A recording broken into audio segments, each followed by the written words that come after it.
हरे कृष्णा, ओम नमः शिवाय, राधे राधे भक्तों। तो प्रदोष व्रत की बात कर लेते हैं।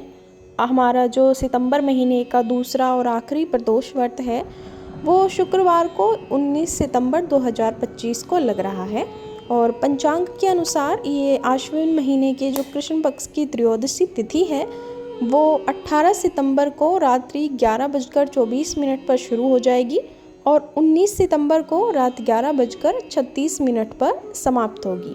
तो जो उदय तिथि है वो प्रदोष काल में पूजा का जो शुभ मुहूर्त है वो 19 सितंबर को रहेगा, इसीलिए इसी दिन हम व्रत रखेंगे।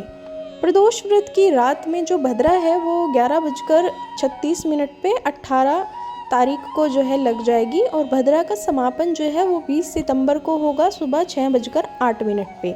इस बार भद्रा जो है वो पृथ्वी पर होगी, इसकी वजह से इस समय जो है शुभ कार्य नहीं होते। तो प्रदोष जो व्रत रखा जाएगा वो शुक्रवार को रखा जाएगा, यानी कि 19 सितंबर को।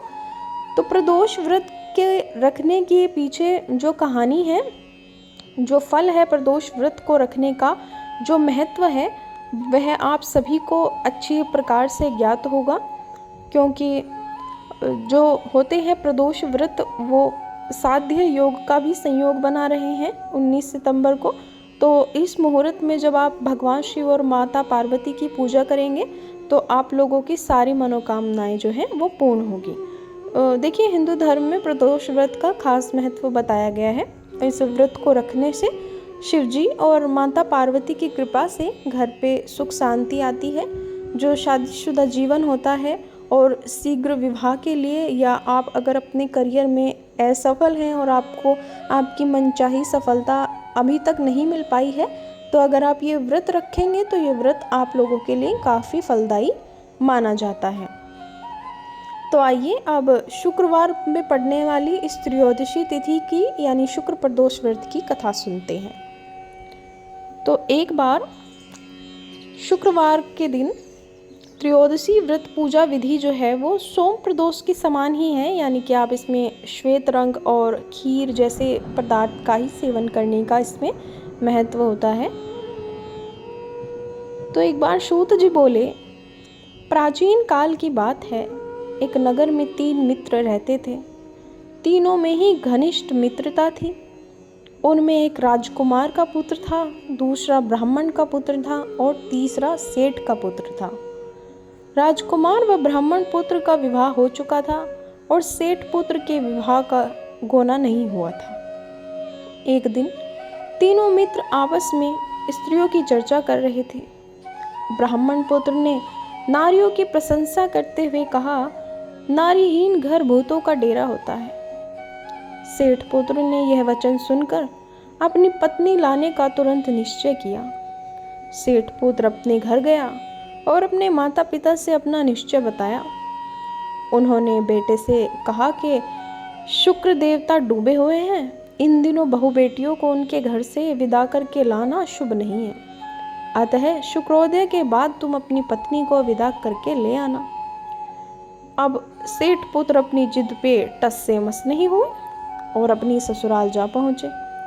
सास ससुर को उसके इरादे का पता चला तो उन्होंने उसको समझाने की बहुत कोशिश की, किंतु वह नहीं माने।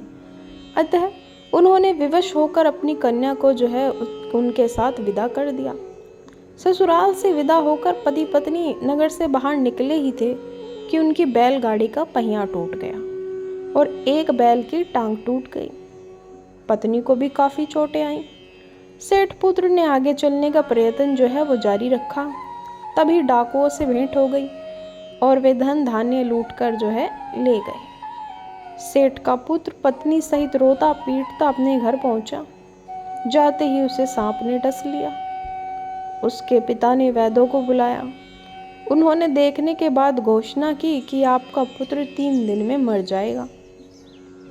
उसी समय इस घटना का पता ब्राह्मण पुत्र को लगा। उसने सेठ से कहा कि आप अपने लड़के को पत्नी सहित बहू के घर वापस भेज दो। यह सारी बाधाएं इसीलिए आई है कि आपका पुत्र शुक्रास्त में पत्नी को विदा करा के ले आया है। यदि यह वहां पहुंच जाएगा तो बच जाएगा। सेठ को ब्राह्मण पुत्र की बात जच गई और अपनी पुत्र वधू और पुत्र को वापस लौटा दिया। वहां पहुंचते ही सेठ पुत्र की हालत ठीक होनी आरंभ हो गई। तत्पश्चात उन्होंने शेष जीवन सुख आनंद पूर्वक व्यतीत किया और अंत में वह पति पत्नी दोनों स्वर्गलोक को गए। तो हम भी हाथ जोड़कर भगवान भोलेनाथ और माता पार्वती से ये प्रार्थना करते हैं कि जैसे माता पार्वती ने उसकी विपदा हरी, ऐसे हम सबकी विपदा हरी।